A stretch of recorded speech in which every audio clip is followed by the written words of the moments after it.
Este é sem dúvida um cântico novo que iremos cantar mais vezes porque ele é muito bonito e tem uma mensagem maravilhosa. Entrar pela graça do nosso Deus.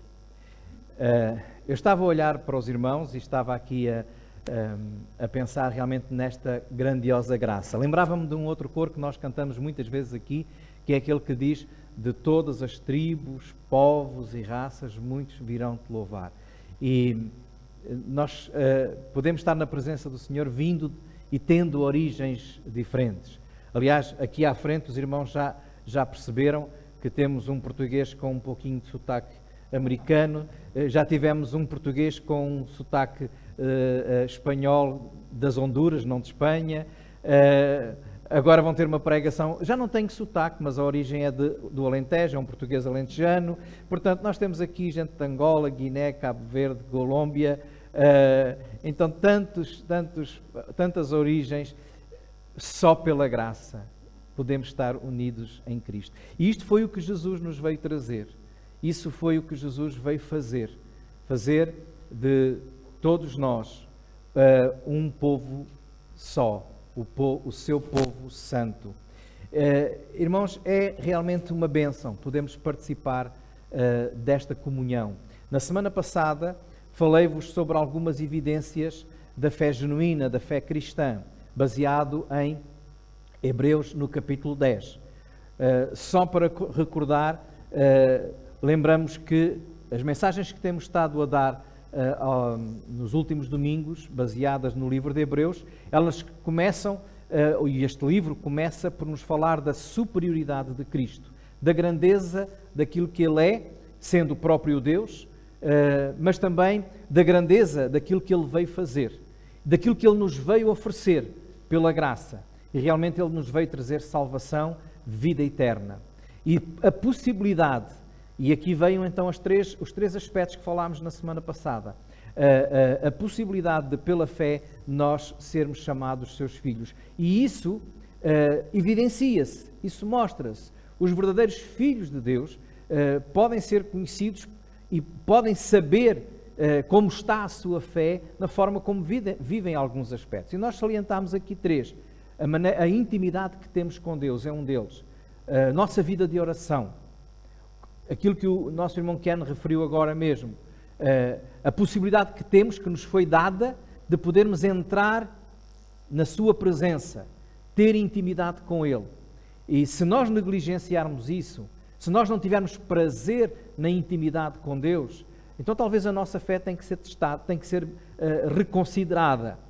O outro aspecto tem a ver com a congregação, com a comunhão com os irmãos, no texto que diz para não deixarmos de nos congregar. Daí a importância que a Bíblia traz, daí a importância que Deus atribui e pela qual Jesus morreu, para que nós fôssemos um e estivéssemos em comunhão, juntos, um só. Aliás, na oração de Jesus foi isso que Ele pediu, para que eles sejam um, ó Pai, como Tu e eu somos um também.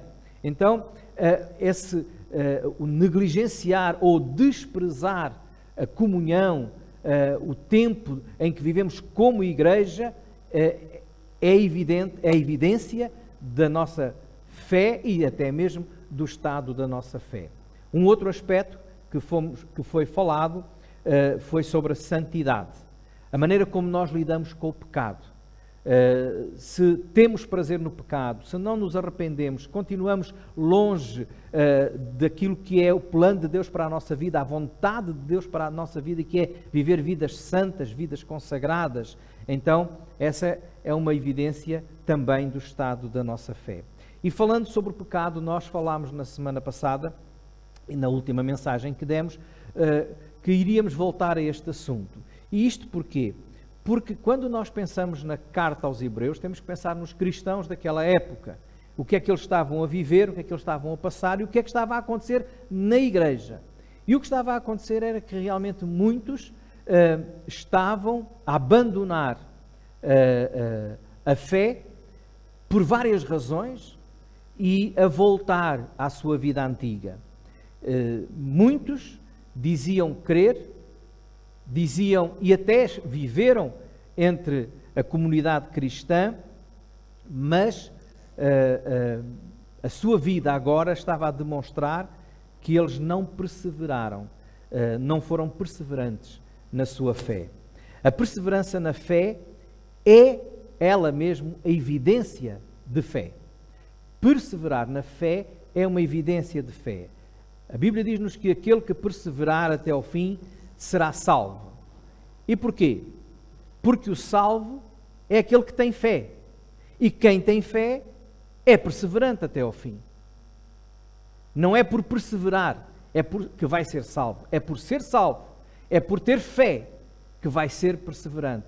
Que vai conseguir passar as dificuldades, que vai conseguir passar as tribulações, que vai conseguir passar todos os problemas que surgem na sua vida firme, em pé. A perseverança na santidade e a fidelidade, a rejeição do pecado na sua vida é uma das evidências da nossa fé. Nós não temos que saber quem é que é perseverante ou não. Nós não temos que olhar quem é que é crente ou não, quem é que está salvo ou não. Nós temos é que analisar a nossa própria vida, porque Deus conhece-nos, Deus sabe quem nós somos. Quando olhamos muitas vezes para todos, podemos dizer que somos todos, vivemos todos da mesma maneira, cantamos todos da mesma maneira, louvamos todos da mesma maneira, mas Deus olha aos nossos corações e sabe quem é o seu Filho. E nós também, porque o Espírito Santo, como já aqui falámos, também testifica com o nosso Espírito. Portanto, não é para estarmos agora a pensar, este é, aquele não é. Essa não é a aplicação que Deus quer que nós façamos quando ouvimos a palavra de Deus.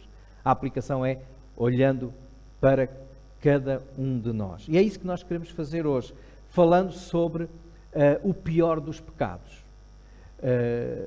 E hoje convido mais uma vez os irmãos a abrirem as suas Bíblias em Hebreus, ainda no capítulo 10, e vamos ler os versículos 28 até ao versículo 31. Hebreus 10, 28 a 31. Diz assim, versículo 28, quebrando alguém a lei de Moisés, morre sem misericórdia só pela palavra de 2 ou 3 testemunhas. De quanto maior castigo, cuidais vós, será julgado merecedor aquele que pisar o Filho de Deus e tiver por profano o sangue do testamento com que foi santificado e fizer agravo ao Espírito da graça. Porque bem conhecemos aquele que disse, minha é a vingança, eu darei a recompensa, diz o Senhor. E outra vez, o Senhor julgará o seu povo. Horrenda coisa é cair nas mãos do Deus vivo. A Igreja, no primeiro século, passava por momentos muito difíceis. A Igreja passou por tribulações, por perseguições, por muitas dificuldades. Alguns foram presos. Perante isso, a sua fé foi fortemente testada, fortemente provada. Alguns rapidamente abandonaram, outros negaram e outros até mesmo se tornaram inimigos da fé.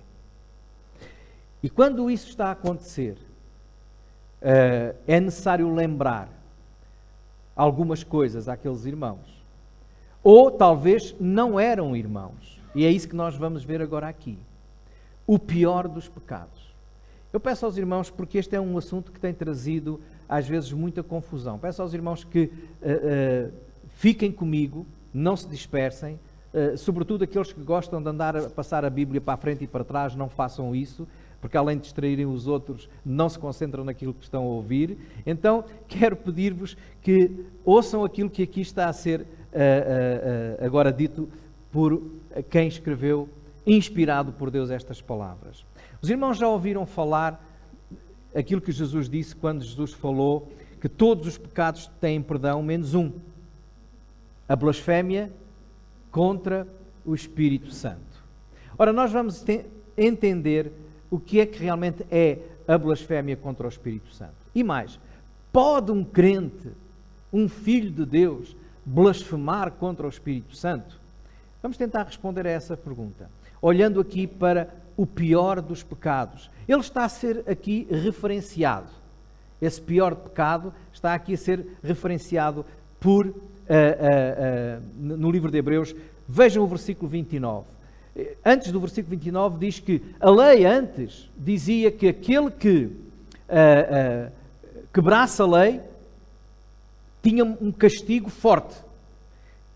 Havia aspectos na lei que condenavam a pessoa à morte. Por isso diz lá, quebrando alguém a lei de Moisés, morre sem misericórdia, desde que houvesse 2 testemunhas que dissessem que ele tinha feito aquilo. Agora, o que está aqui o autor a dizer é que pior do que quebrar a lei é a maneira como nós tratamos a pessoa de Jesus Cristo. E aqui diz, pior do que isso, como é que vocês pensam que será o castigo para aquela pessoa que pisar, versículo 29, pisar o Filho de Deus? O que é isto, pisar o Filho de Deus? Podia ser traduzido também por calcar aos pés. Esta era uma expressão usada que significava grande desprezo. Desprezar aquilo que Jesus é e aquilo que Jesus fez. Então, depois de ter falado da superioridade de Cristo neste livro de Hebreus, o autor diz, ele é o próprio Deus, superior aos anjos, o melhor sacerdote, o melhor sacrifício por nós. Depois da grandeza que é demonstrada deste Senhor Jesus, agora diz-se, rejeitá-lo, pisá-lo, desprezá-lo é motivo de morte. Não imaginam, se a lei dizia assim, agora pensem, aquele que pisar o Filho de Deus, aquele que desprezar Jesus Cristo, aquele que for contra Jesus, este é o espírito chamado anticristo.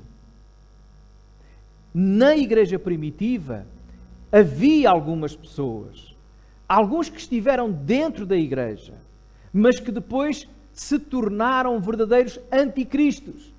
Se os irmãos abrirem as suas Bíblias um pouco à frente, se quiserem, agora podem ir até lá, se não podem ouvir a leitura, em 1 João, no capítulo 2, João fala precisamente destes que estiveram dentro da igreja, mas que depois pisaram, desprezaram, abandonaram e até se tornaram alguns contra Cristo. Diz no capítulo 2, no versículo 18 e 19, 1 de João 2, filhinhos, é já a última hora. E como ouvistes que veio o anticristo, hoje muitas pessoas têm falado nisso, no anticristo, não é? Ou seja, como vocês já ouviram, foram ensinados, que há de vir um tempo em que chegará um personagem, grande inimigo de Cristo, que perseguirá a igreja. Nós sabemos que isso vai acontecer, talvez ele já esteja no mundo, mas naquele tempo, uma das coisas que foi dito foi que o espírito deste anticristo já estava. Por isso vejam o versículo 18, é já a última hora e como ouvistes que vem o anticristo, também agora muitos se têm feito anticristos, por onde conhecemos que é já a última hora. Agora, onde é que eles estavam? Fora da igreja? Lutando contra a igreja? Não, reparem, o versículo 19. Saíram de onde? De nós. Saíram de nós, mas não eram de nós. Porque se fossem de nós, ficariam conosco. Mas isto é para que se manifestasse que não são todos de nós. Então, o pior pecado envolve este aspecto. Primeira coisa, desprezar Jesus. Abandonar Jesus. Calcar aos pés, pisar Jesus. Tornar-se inimigo de Jesus. Não querer nada com Jesus. Segunda coisa que diz, voltando a Hebreus, segunda coisa que diz lá, o versículo 29, é pisar o Filho de Deus e tiver por profano o sangue da aliança, ou o sangue do testamento, como dizem algumas versões. Este é outro aspecto do mesmo pecado. Desprezar Jesus é também considerar como profano o sangue de Jesus. O que é isto? Profano significa vulgar, comum.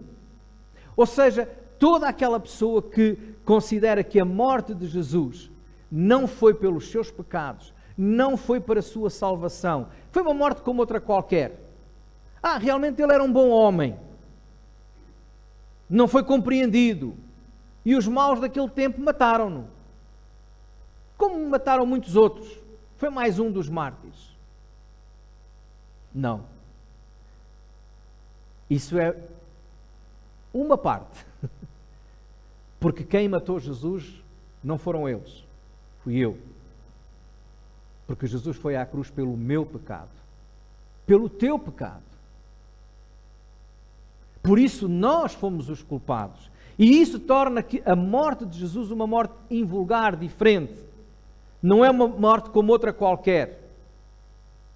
Ele não morreu como qualquer outra pessoa que defende uma causa e morre por aquela causa. Ele veio e sabia para o que vinha. Ele veio para morrer.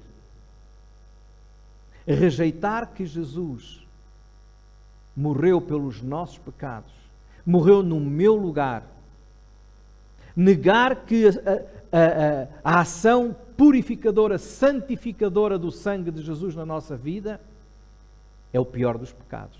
É a mesma coisa que pisar o Filho de Deus, rejeitar. Jesus disse em Mateus capítulo 26, versículo 28, porque isto é o meu sangue, o sangue da nova aliança, do Novo Testamento, que é derramado por muitos para a remissão dos pecados. Quando é que Jesus disse isso? Quando falava da sua morte. E quando instituiu a ceia, ele pegou o pão e disse, isto é o meu corpo que é partido por vós. Pegou o cálice e disse, é o cálice da nova aliança no meu sangue. Então, rejeitar, achar que a morte de Jesus foi normal e que não foi por mim e por ti, que não foi pelos meus pecados, que não foi por minha causa que ele estava na cruz, é o pior dos pecados. Ou seja, é não crer que o sacrifício de Jesus foi para a minha salvação, foi para perdão dos meus pecados. Então temos aqui dois aspectos. O pior do pecado é, já estamos a ver, é a incredulidade, é não crer em Jesus. Por isso é que quando o carcereiro de Filipos perguntou a Paulo e a Silas, quando eles estavam na prisão, o que é que eu tenho que fazer para ser salvo? O que é que eles disseram? Crê no Senhor Jesus Cristo e serás salvo. E crer é precisamente crer que a morte que Jesus teve na cruz foi uma morte não vulgar, mas invulgar, porque foi no meu lugar, foi para a salvação da minha alma. A terceira coisa que diz o versículo 29 é aquele que fizer agravo contra o Espírito da graça, ou seja, o Espírito Santo. E o que é isto? Quando diz lá, o que pisar o Filho de Deus, tiver por profano o sangue do testamento, com que foi santificado, e fizer agravo ao Espírito da graça. Reparem que este versículo está a fazer uma pergunta. Vejam como... E a pergunta é uma pergunta retórica, que é em si uma afirmação. Maior castigo vai ter aquele que fizer estas coisas. E nela está cometer um agravo, um ultraje, ultrajar, blasfemar contra o Espírito da graça, o Espírito Santo. Então qual é a blasfémia? Qual é o ultraje? O agravo que é feito ao Espírito Santo? É negar Jesus Cristo. É rejeitar Jesus Cristo. Por isso é que a Bíblia diz que quem crê nele é salvo. E também diz que quem não crê está condenado. Os irmãos podem lembrar João, se quiserem abrir, podem abrir em João capítulo 3, os versículos 16 até 18. João 3, 16 a 18. E o que diz lá é o seguinte. O 16 os irmãos conhecem muito bem. Todos conhecem de cor, não é? Porque Deus amou o mundo de tal maneira que deu o seu Filho unigênito para que todo aquele que nele crê não pereça, ou seja, não morra, não seja condenado, mas tenha a vida eterna. Mas é importante ler o 17 e o 18, porque a Bíblia Não é um versículo só, não é? São vários. Então, é toda ela. 17. Porque Deus enviou o seu Filho ao mundo, não para que condenasse o mundo, mas para que o mundo fosse salvo por ele. E agora o 18. Quem crê nele não é condenado. Mas quem não crê já está condenado, porquanto não crê no nome do unigênito Filho de Deus. Rejeitar Jesus ou não crer nele é uma ofensa ao Espírito Santo. E é uma ofensa ao Espírito Santo, é uma blasfémia contra o Espírito Santo. Porquê?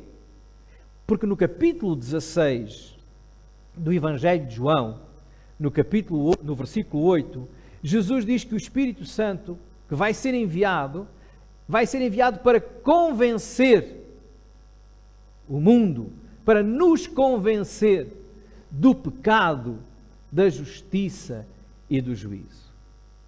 E depois diz, João 16, 8 e 9, diz, do pecado, porque não creram em mim.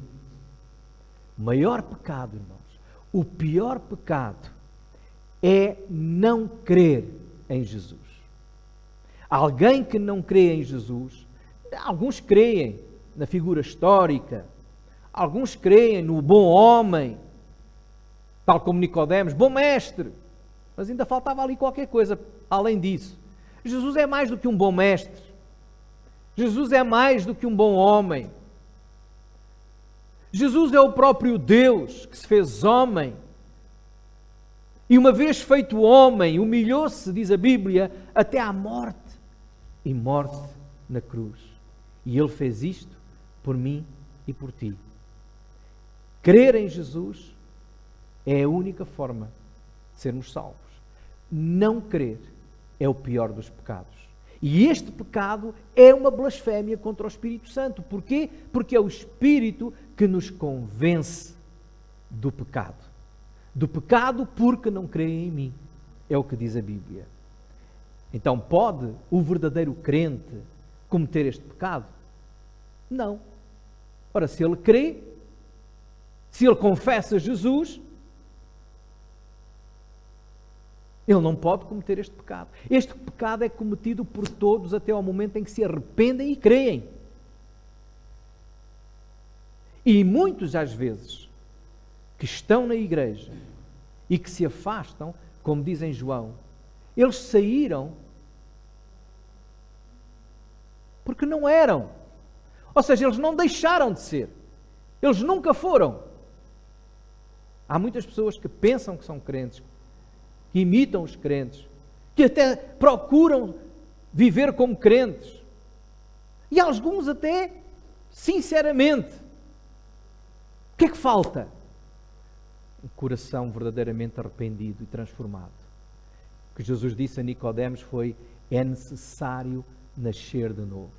E aquele que nasce de novo, esse vai perseverar até ao fim. O texto em Hebreus, que nós agora lemos, tal, da mesma maneira como o texto em 1 de João capítulo 2, fazem uma diferença entre o crente e o não crente. Se os irmãos forem a Hebreus, no capítulo 10, no versículo 39, na sequência da conversa que está aqui a ser exposta, o versículo 39 diz: nós, porém, ou seja, ele falou daqueles que fizeram este pecado, e agora diz, nós, porém, neste nós, os crentes, não somos daqueles que se retiram para a perdição, mas daqueles que creem para a conservação da alma. Então há os que abandonam, os que rejeitam, os que não creem e os que creem. Em 1 João capítulo 2 a mesma coisa é dita. Já vimos os versículos 18 e 19, sobretudo o 19, que diz: saíram de nós porque não eram de nós. Porque se fossem, tinham ficado. E depois o versículo 20 faz agora o contraste com os outros. Diz: e vós, a falar aos crentes, aos verdadeiros crentes: vós tendes a unção do Santo. Que unção é esta? É a presença do Espírito Santo. Ele é a garantia, o penhor da nossa salvação. É Ele que nos é dado quando nós cremos em Cristo Jesus. E aquele que crê, recebe o Espírito Santo. É a unção do Santo. Paulo aos Romanos, no capítulo 8, ele diz: se alguém não tem o Espírito de Cristo, esse tal não é dele. Mas vós tendes o Espírito de Cristo. E no versículo 27, daqui de 1 de João 2, diz: e a unção que vós recebestes permanece em vós. O Espírito Santo é dado ao crente e não sai. Porque ele é a garantia, o penhor da nossa salvação. Por isso o cristão é chamado, o crente é o templo do Espírito Santo. Qual é o pior pecado então? O pior pecado é a incredulidade. O pior pecado é não crer em Jesus. O pior pecado é pisar o nome de Jesus, rejeitar o nome de Jesus, porque isso é uma blasfémia ao Espírito Santo que nos convence do pecado, da justiça e do juízo. É Ele que nos leva à conversão. Então, meus irmãos, quando olhamos para este pior pecado e depois o contraste que é feito: mas vós não sois assim. Vocês creem. Temos que avançar um pouquinho no texto e ler os versículos seguintes. Versículo 32 a 38. Hebreus 10, 32 a 38. E o que diz lá? Diz assim: lembrai-vos, porém, dos dias passados em que, depois de seres iluminados, suportastes grande combate e aflições. Em parte fostes feitos espetáculo com vitupérios e tribulações, e em parte fostes participantes com os que assim foram tratados. Porque também vos compadecestes dos que estavam nas prisões, e com gozo permitistes a expoliação dos vossos bens, sabendo que em vós mesmos tendes nos céus uma possessão melhor e permanente. Não rejeiteis, pois, a vossa confiança, que tem grande e avultado galardão, porque necessitais de paciência para que, depois de haverdes feito a vontade de Deus, possais alcançar a promessa. Porque ainda um pouquinho de tempo, e o que há de vir virá e não tardará. Mas o justo viverá da fé. E se ele recuar, a minha alma não tem prazer nele. O justo viverá da fé. Salvos pela fé, por crermos em Cristo Jesus. E os salvos pela fé em Cristo Jesus vivem agora pela fé em Cristo Jesus. Nascemos pela fé, crescemos pela fé. Viemos à salvação pela fé, andamos no caminho da salvação pela fé. O justo viverá da fé. Em contraste com aquele que não crê, que não tem fé. E é por isso que o outro está perdido. Mas o salvo pela fé vive pela fé. Pela fé, o que é que eles fazem? Pela fé, o que é que nós fazemos? Enfrentamos as lutas do passado. E aqui o autor diz: lembrem-se do passado. Pela fé vocês enfrentaram lutas. Foram expostos como espetáculo para toda a gente ver e gozar convosco. E nós sabemos que muitos daqueles cristãos foram humilhados. Os seus bens foram eles foram expoliados dos seus bens, foram-lhe retirados. E o que diz aqui foi que eles enfrentaram todos esses sofrimentos. Foram postos nas arenas, diante das feras. Alguns foram queimados vivos. E é bom lembrar o sofrimento. Irmãos, nós não passámos por nenhuma dessas experiências. Não sabemos, e nada nos garante que não venhamos a ter de passar. Mas o que diz aqui o escritor de Hebreus é que lembrem-se do passado. Lembrem-se como vocês viveram a vossa vida inicial em Cristo. Foram desprezados, foram humilhados. E tal como Jesus, quando ia para a cruz, sofrendo, carregando a cruz, sendo maltratado, muitos ainda estavam no caminho a ver aquele espetáculo. Vocês também. Mas vocês não negaram a fé. Além disso, participaram do sofrimento de outros também, no passado. Outros irmãos vossos que sofreram. E além dos vossos próprios sofrimentos, vocês ainda tinham compaixão, ainda se lembravam dos que estavam encarcerados. Participaram nas lutas que eles tiveram. Viveram realmente a comunhão ao mais alto nível, que é sofrer com os outros. Sofrer pelos outros. Sofrer uns com os outros. Tudo isso, lembrem, porque é importante para perseverar na fé, lembrar-nos do passado. Deus estava lá e Ele continua a ser o mesmo. E nós não podemos esquecer, irmãos, nós não nos podemos esquecer que o mesmo Deus que esteve connosco no passado, o mesmo Deus que esteve connosco nas nossas lutas, e os irmãos já tiveram lutas também, não talvez como estas, tão graves, tão fortes, mas já tiveram dificuldades no princípio da vossa caminhada com Cristo, talvez hoje ainda, mas lembrem-se do passado, que o mesmo Deus que esteve lá convosco, fortalecendo a vossa fé, é o mesmo Deus que está hoje ainda para continuar a dar-vos força e manter-vos firmes na fé. É por isso que não podem esquecer o passado e também devem ficar firmes no presente. Diz lá o texto: não rejeiteis ou não desprezeis, versículo 35, a vossa confiança, que tem grande e avultado galardão, porque necessitais de paciência, para que depois de haver desfeito a vontade de Deus, possais alcançar a promessa. Se nós lembrarmos tudo aquilo que Deus fez no nosso passado, nós vamos ter a nossa fé fortalecida para enfrentar o presente. As lutas do dia de hoje, não desprezando a Cristo, não jogando fora a nossa fé, a nossa confiança, porque isso é o que nos vai manter. Já nos manteve e manterá, fazendo a vontade de Deus, tal como Jesus também fez. Jesus o que é que fez? Sofreu, mas Ele disse: seja feita a tua vontade. E nos momentos difíceis, irmãos, nós não compreendemos tudo o que Deus tem para nós. Talvez às vezes seja a vontade de Deus que o irmão sofra, que eu sofra. Mas Deus quer que eu sofra. Deus não quer os seus filhos a sofrer, mas às vezes precisamos de sofrer. Porquê? Não sei. Não sei. Há uma canção portuguesa que diz: porquê não sei ainda. Não é? E é por isso mesmo que nós também na vida cristã devemos dizer: não sei ainda.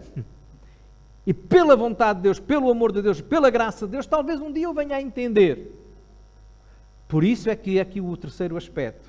Pela fé enfrentamos as lutas do passado, pela fé permanecemos firmes no presente e pela fé guardamos um futuro glorioso.